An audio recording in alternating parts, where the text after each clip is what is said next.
अभी अभी तो हमारे सारे कर्ज चुकता हुए हैं, पता नहीं अब आगे क्या होने वाला है। तुम इतना फिक्र क्यों कर रही हो? अब हुआ भी क्या है? ये पूछिए कि क्या नहीं हुआ। आपने जिस दोस्त के कर्ज के लिए दस्तखत किए थे उसका तो कोई अता पता नहीं चल रहा, तो अब उन पैसों की जिम्मेदारी भी आप पर ही आएगी। अब आपको ही भरना पड़ेगा ना ये। वैसा कुछ भी नहीं होगा। हमें कर्ज में नहीं पड़ना चाहिए या किसी और के कर्ज को अपने ऊपर नहीं ले लेना चाहिए।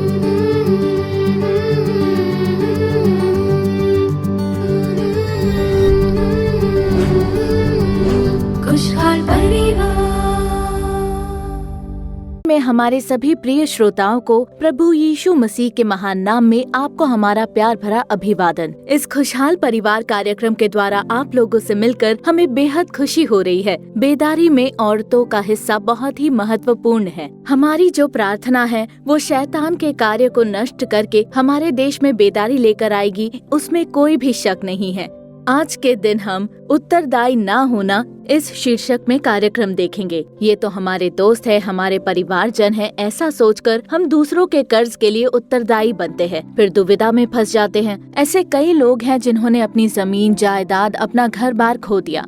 जो लोग हाथ पर हाथ मारते हैं और ऋणियों के उत्तरदायी होते हैं, उनमें तू न होना। यदि भर देने के लिए तेरे पास कुछ न हो, क्यों तेरे नीचे से घाट खींच ले जाए, ऐसा हम लोग नीति वचन में पढ़ सकते हैं। तो पवित्र वचन जो हमें सिखाता है उस पर हमें विशेष ध्यान देना चाहिए। इसलिए परमेश्वर के वचनों पर ध्यान देकर हम सावधानी से चलेंगे और परमेश्वर निश्चित रूप से हमारा मार्गदर्शन करेंगे ताकि हम इसमें न फंसे। तो सबसे पहले हम लोग ज्योति बहन कार्यक्रम देखेंगे। खुशहाल परिवार।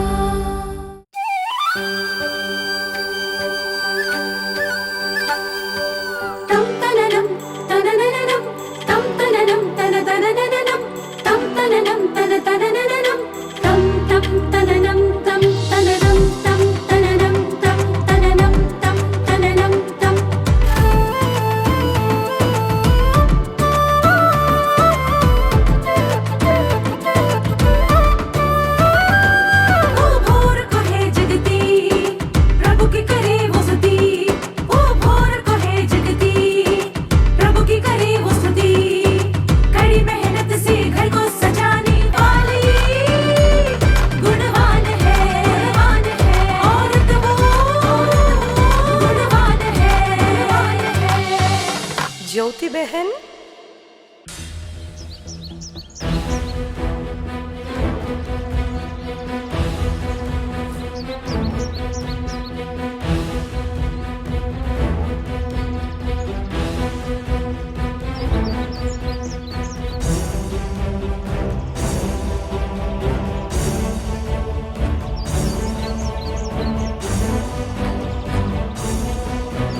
आप तो मुझे कुछ बताते ही नहीं है।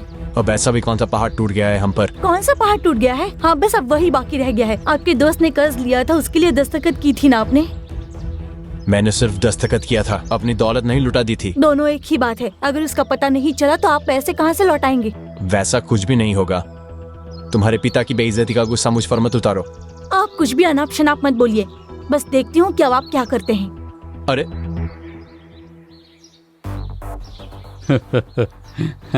हाँ? क्यों, क्या हुआ? कुछ नहीं, आज सुबह जो हुआ उसी की याद आ गई थी।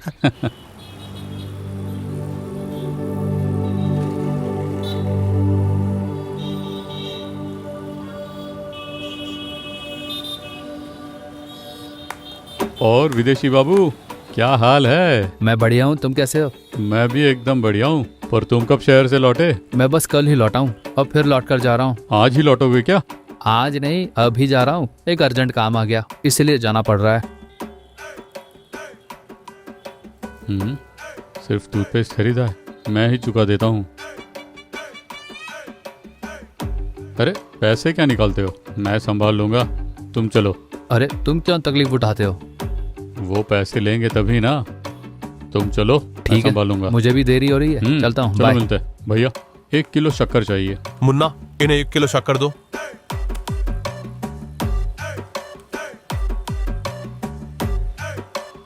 ये लीजिए भैया, नंदू के पैसे भी काट लीजिए।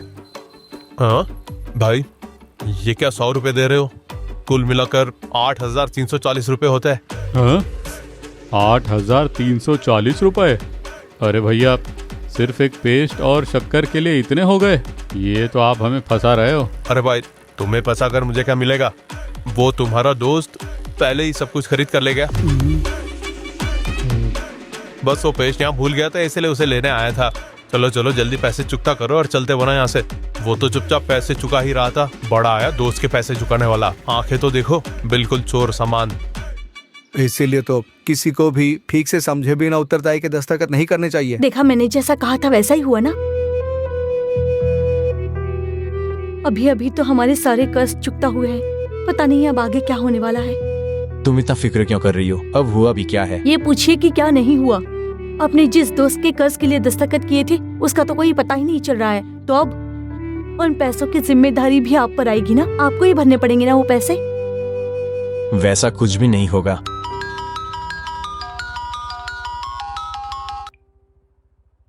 हेलो सर, हम SIB बैंक से बोल रहे हैं। मिस्टर मुरली के कर्ज के गवाह आप ही हो ना? हाँ जी सर। पता नहीं आपके फ्रेंड इस समय कहाँ पर है, पर सिर्फ इतना ही पता चला है कि उनके नाम पर कोई प्रॉपर्टी नहीं है और उत्तरदायी की दस्तखत आपकी है, इसीलिए आपको ही पैसे भरने होंगे। सर, मैं कैसे भर पाऊंगा? मेरे पास तो उतने पैसे भी नहीं है। आपके पास घर तो है ना? हमारी बैंक उसे टेक ओवर कर लेगी, ठीक है? या तो अपने फ्रेंड को ढूंढकर पैसे चुकाने के लिए बोलिए, नहीं तो आपके घर की नीलामी हो जाएगी।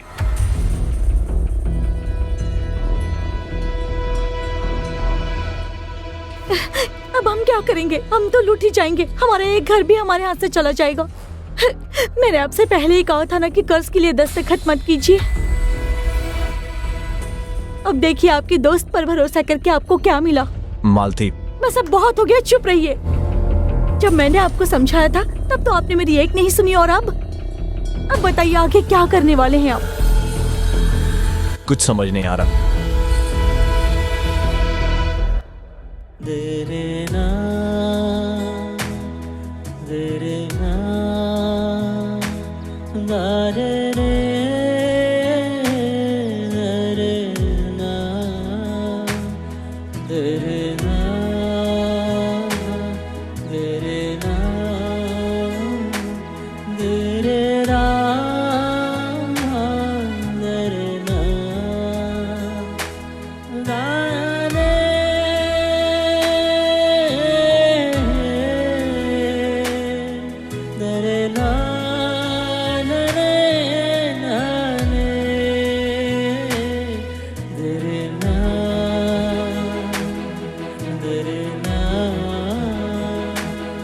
सुनो, अपने रंजित भाई के घर की नीलामी होने जा रही है। जिस घर में किराए पर रहते थे उसी घर को खरीदा था ना, उसी की नीलामी है। हाँ वही। उनके दोस्त ने कर्जा उठाया था और दस्तखत इन्होंने की थी, और वो फ्रेंड भाग गया। बेचारे रंजित भाई फंस गए। मेरे पहचान के एक वकील से बात की थी, पर वो भी कहते हैं कि बहुत मुश्किल है। उसके लिए तुमने क्यों दस्तखत की? उसके बारे में तो तुम जानते हो। ठीक है, चलता हूं मैं।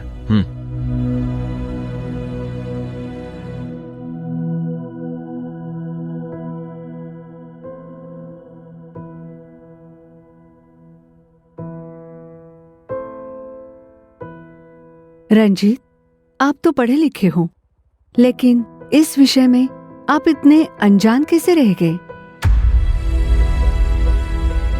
क्या आप जानते थे कि आपके दोस्त ने ये कर्ज किस लिए लिया था? नहीं जानता। अच्छा, क्या आप उनकी तनख्वाह या घर बाहर किसी के बारे में जानते हो? नहीं। क्या उन्होंने कई और से भी कर्जा लिया है? अच्छा, क्या आपने कभी भी इसके बारे में सोचा कि अगर आपके दोस्त ने वो पैसे नहीं लौटाए तो क्या आपके पास इतने पैसे हैं कि आप वो कर्ज चुकता कर सको? नहीं दीदी। क्या आपने अपनी पत्नी को ये बताया था कि आप ही उसके उत्तरदायी होंगे? क्या इसके बारे में आपने बातचीत की? मुझसे तो बिल्कुल नहीं पूछा इन्होंने। अगर मुझसे पूछते तो मैं इन्हें मना कर देती।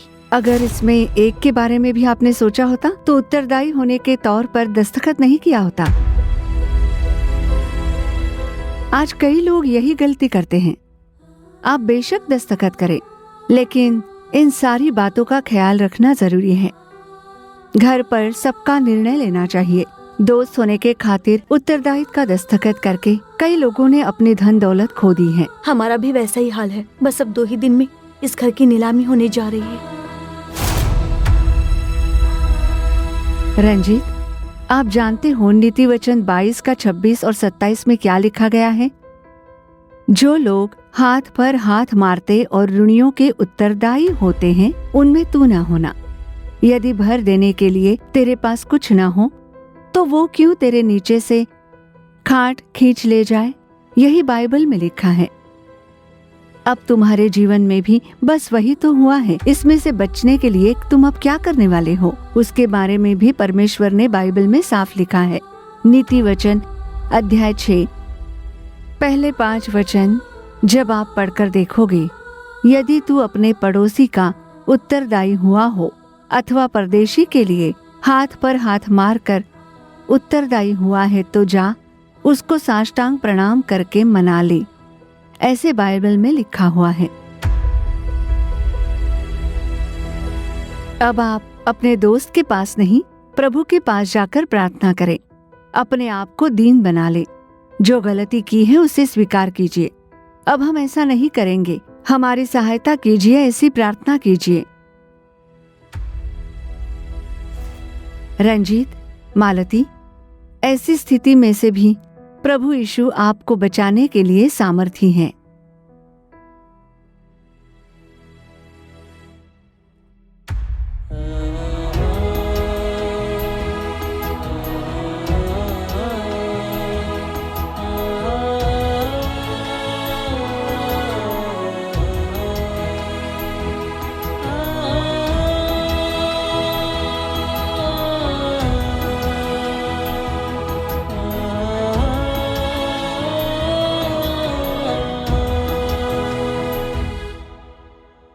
मालती, हमें आज ही ये घर छोड़ना होगा। सामान भी नहीं ले जा सकते। कल इस घर की नीलामी होने वाली है।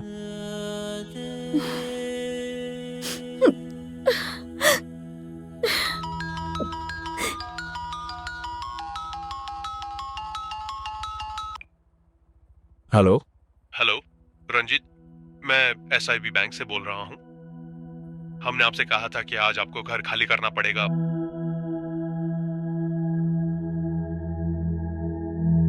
पर आपको फिक्र करने की जरूरत नहीं, आपको घर नहीं छोड़ना है। सच? ये क्या कह रहे हैं आप? हाँ रंजीत, आपका घर आपके पास ही रहेगा। नीलामी नहीं हो रही उसकी।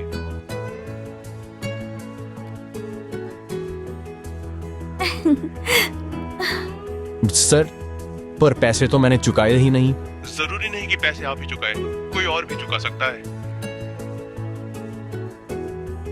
पर किसने चुकाए पैसे? वो दयावान व्यक्ति कौन है?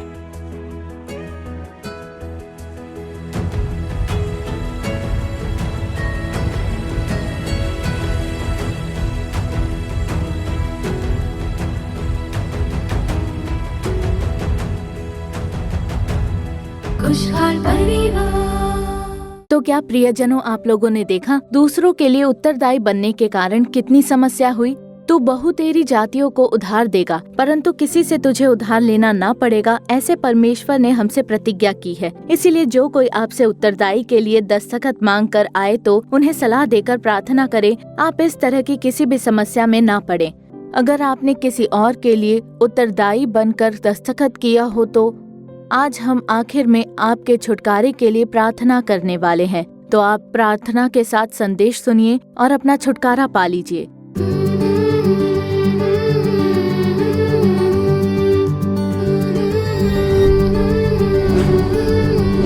खुशहाल परिवार।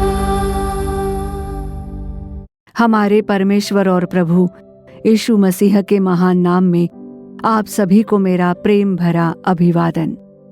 परमेश्वर इस कार्यक्रम के द्वारा आप लोगों से बात करके आप हर एक को आशीष दे। आज के दिन उत्तरदायी मत होना। नीति वचन अध्याय 22 वचन क्रमांक 26 और 27। जो लोग हाथ पर हाथ मारते और ऋणियों के उत्तरदायी होते हैं, उनमें तू न होना। यदि भर देने के लिए तेरे पास कुछ न हो तो वो क्यों तेरे नीचे से खाट खींच ले जाएं? कभी उत्तरदायी के दस्तखत मत करना। अगर आपके पास कोई आकर ये पूछता है कि उत्तरदायी के दस्तखत कर दीजिए, तो आपके पास पैसे हो तो आप मदद कीजिए। दूसरों के कर्ज की जिम्मेदारी मत उठाना और उत्तरदायी दस्तखत मत करना। बाइबल हमेशा साफ बताती है, अगर हम दस्तखत करते हैं तो हम कर्ज में डूब जाएंगे। वचन साफ साफ कहता है, उत्तरदायी दस्तखत मत कीजिए। अगर कोई आकर आपसे कोई सहायता मांगता है तो भी आप उत्तरदायी के दस्तखत मत कीजिए। इस बात को समझ लीजिए। कई बहनें अपने पति को ना बताते हुए मंगलसूत्र दे देती है और ऐसा करने के बाद वो इसी आस में बैठी रहती है कि हमारा मंगलसूत्र हमें फिर मिल जाएगा। हमने तो अपने पति को भी नहीं बताया, अब नहीं मिला तो क्या होगा। फिर वो आंसू बहाती रोती रहती है। तो मेरी प्रिय बहनों, हमें इस तरह का कोई कार्य नहीं करना चाहिए या कोई अन्य गहने भी मत दीजिए। दूसरों के कर्ज की जिम्मेदारी मत उठाइए। अगर आपके पास पैसे हो तो मदद कीजिए, पर उत्तरदायी के दस्तखत मत कीजिए। वो मेरी दोस्त है, वो हमारे परिवारजन है, ऐसा सोचकर अगर आप उत्तरदायी बनते हो तो शायद आपको वो पैसे फिर से ना मिले। आप कर्ज में डूब जाओगे। इसीलिए दूसरों के कर्ज की जिम्मेदारी मत उठाइए। ऐसे वचन हमें सावधान करता है। दूसरों के कर्ज में हमें दिलचस्पी नहीं दिखानी चाहिए। अगर पैसे हैं तो सहायता करें, और अगर पैसे नहीं है आपके पास तो शांत रहें। उत्तरदायी दस्तखत मत कीजिए। अगर ऐसा किया तो हम जो उत्तरदायी के दस्तखत करते हैं वो खुद ही कर्जे में डूब जाता है। और ऐसा अगर कर दिया तो हो सकता है कि उनका काम खत्म होते ही वो पैसों को लौटाने की बिल्कुल भी परवाह ना करे। क्योंकि आज कई लोगों के जीवन में ऐसे कार्य हम देख सकते हैं जिन पर विश्वास करो वही धोखा देते हैं। अगर विश्वास किया तो वो हमें फंसाते हैं। उनकी सहायता तो हम लोग करते हैं, लेकिन तुरंत ही स्थिति उसके विपरीत हो सकती है। तो मेरे प्रियजनों, एक व्यक्ति थे और उनके एक दोस्त थे। दोनों में बड़ी दोस्ती थी। अब उस व्यक्ति की आर्थिक स्थिति बहुत अच्छी थी और उसी तरह उस मित्र की भी स्थिति अच्छी थी। अब एक स्थिति ऐसी आई कि उनको पैसों की जरूरत पड़ी, तो तुरंत दूसरे दोस्त ने पहले वाले से पैसे मांगे। पर उस व्यक्ति के पास उस समय देने के लिए पैसे नहीं थे। किसी कारणवश उनके हाथों में पैसे नहीं रहे होंगे, तो उन्होंने उत्तरदायी के दस्तखत कर दिए। जामीन के दस्तखत करने के बाद वो इसी आस में रहे कि वो पैसे लौटा देंगे, बहुत जल्दी पैसे लौटा देंगे, आज कर देंगे या कल दे देंगे या परसों लौटा देंगे। इसी आशा में रहे वो व्यक्ति। और फिर एक ऐसा दिन आया जब उस मित्र ने धोखा दे दिया। उनका पता नहीं चला। इसलिए दूसरों के विषय में हमें जिम्मेदारी नहीं उठानी चाहिए। अगर हमारे पास पैसे हैं तो मदद कीजिए, पर उत्तरदायी के दस्तखत मत कीजिए। दूसरों के विषय में दखलंदाजी मत कीजिए। अगर आपके पास हाथ में पैसे हैं तब उनकी मदद कीजिए और उत्तरदायी के दस्तखत कभी मत कीजिए। अगर आज आप हमारे इस कार्यक्रम से जुड़े हो सकता है आपने किसी को अपने गहने दे दिए हो या अपनी धन दौलत गवा दी हो या पैसे देकर आपने धोखा खाया हो। आपने जिस पर विश्वास किया उन्होंने आपको धोखा दे दिया हो। आपको पूरी तरह फंसाकर आपके पैसे, जमीन जायदाद, घर बाहर सब कुछ आपने लुटाकर बीच रास्ते पर आने की स्थिति उत्पन्न हो गई हो, तो प्रभु के आगे स्वीकार करके जब आप प्रार्थना करोगे तब, जैसे नीति वचन अध्याय 6 वचन 1 से 5 आप पढ़ते हो, उसमें अपने आप को दीन बनाकर प्रार्थना कीजिए कि हे परमेश्वर, मुझसे गलती हो गई, मेरी सहायता कीजिए। मैंने उन्हें कर्जा दिया, अपनी धन दौलत दे दी या जमीन जायदाद दे दी, अपना घर गिरवी रख दिया, मुझे क्षमा कर दीजिए। ऐसे बोलोगे तो प्रभु आपकी सहायता करेंगे। प्रभु आपकी सहायता करेंगे। आज कितने सारे परिवार बीच रास्ते पर आ चुके हैं। कई परिवार आंसू बहा रहे हैं, कई बच्चे आंसू बहा रहे हैं। कितने सारे लोग एक बेहतरीन जीवन जीने वाले भी आज उत्तरदायी दस्तखत करने के कारण अपनी जमीन जायदाद, धन दौलत खोकर बुरी अवस्था में हैं। आज के दिन आप भी शायद इस स्थिति में, बुरी अवस्था में हो। जब परमेश्वर की उपस्थिति में आप प्रार्थना करोगे तो आपने जो आशीष खो दिया था उसे फिर से लौटाने के लिए सामर्थ्य है। दूसरों के कर्ज की जिम्मेदारी मत उठाइए, उत्तरदायी के दस्तखत मत कीजिए। अब तो आपको सावधान रहना चाहिए। जब हम इस तरह दूसरों की सहायता करते हैं तो हो सकता है आप उसके कारण धोखा खा बैठो और उसके बाद हमें ही दुख उठाना पड़े। अपने पति के साथ या बच्चों के साथ एक भयानक स्थिति में पड़ सकते हैं, हमें आंसू बहाना पड़ सकता है। कितने ही परिवार आज सब कुछ खो देने की स्थिति में आ गए हैं। तो जरा सोच कर देखिए, अगर कोई उत्तरदायी के दस्तखत मांगे तो मना कर दीजिए।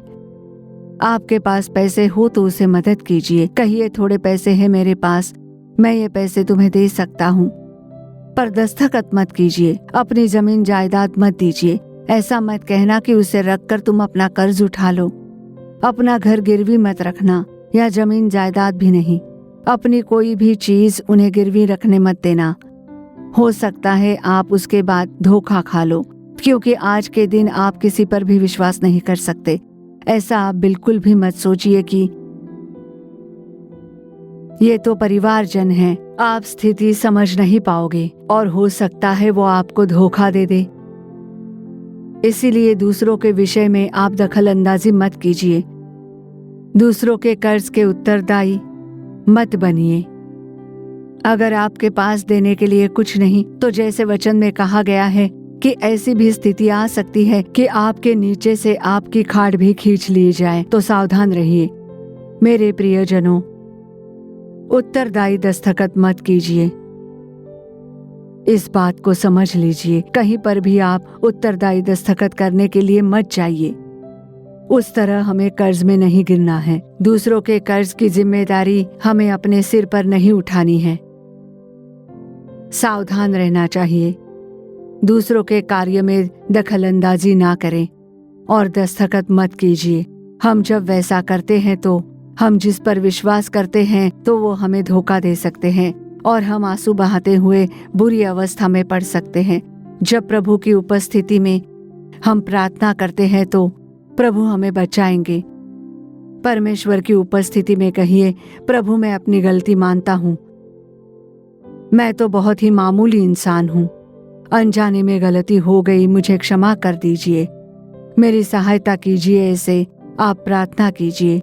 प्रभु आपकी गलती को माफ करेंगे और आप पर दया करेंगे। प्रभु आप पर कृपा करेंगे। फिर से मैं ऐसा नहीं करूँगा, ऐसे आप कबूल कीजिए। प्रभु से प्रार्थना कीजिए, प्रभु निश्चय ही आपकी प्रार्थना सुनेंगे। चलिए प्रार्थना करें।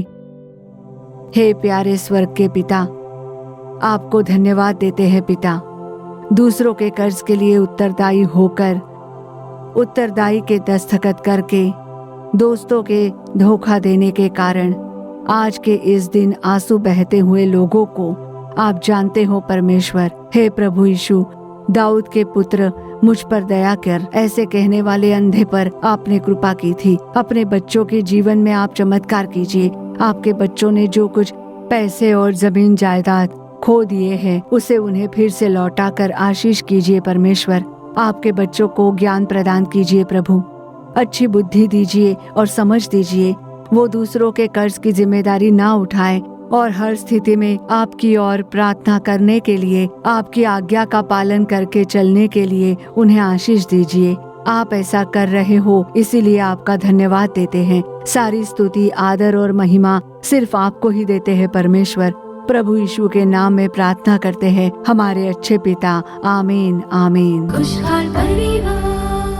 तो हमारे प्रियजनों, आज का ये कार्यक्रम आपके लिए आशीषित और लाभदायक हुआ होगा, ऐसा हमारा मानना है। आपने पाए चमत्कारों को हमें जरूर बताइए। आपकी जो भी प्रार्थना विनती है तो उसे हमें ईमेल के द्वारा या चिट्ठी के द्वारा जरूर बताइए। आपको सलाह देने और प्रार्थना करने के लिए भाई मोहन सिंह लाजरस और प्रभु के अन्य दास बिल्कुल तैयार हैं। तो आगे हमारे सोशल मीडिया प्लेटफॉर्म के दूसरे कार्यक्रमों से भी जुड़े रहिए और आओ प्रार्थना करें ये कार्यक्रम देखना बिल्कुल भी मत भूलिए। फिर अगले कार्यक्रम में आपसे दोबारा फिर मुलाकात होगी। तब तक प्रभु की महान कृपा आपके संग रहे। For further details and prayer support, contact Jesus Redeems Ministries, Nallumavadi, Tuticorin District, 628211. Our phone number 04435454545. Email info@jesusredeems.org. Our website www.jesusredeems.com. God bless you.